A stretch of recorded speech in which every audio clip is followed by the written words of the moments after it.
A Suca, la zucca, verdura di stagione, a Fortaia fatta con i vovi, frittata con le uova, a Colmegna il tetto, il barattolo, il bandotto nel veronese e il condotto alla chioggia. Sono solo alcuni dei vocaboli della lingua veneta presenti nel dizionario Imparare il Veneto che il comune di Limina consegnerà ai 230 ragazzi che frequentano la scuola media.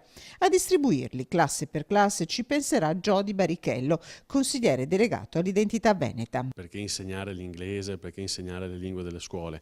Io direi che prima di tutto bisognerebbe imparare la lingua del cuore. Qual è la lingua del cuore?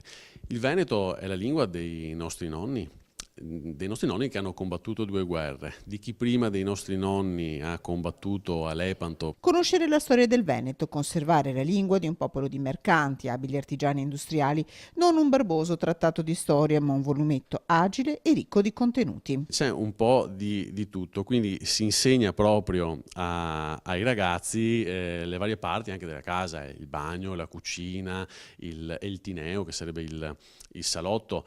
Ho visto che c'è anche molto interesse negli stranieri. Quando senti parlare uno in veneto o in dialetto, non vedi più di che colore ha la pelle, quindi cadono anche le barriere di questo tipo. La lingua veneta come veicolo di integrazione, insomma, in una società multiculturale e per l'anno prossimo il Veneto potrebbe diventare materia di studi scolastici a Limena sfruttando la legge regionale recente.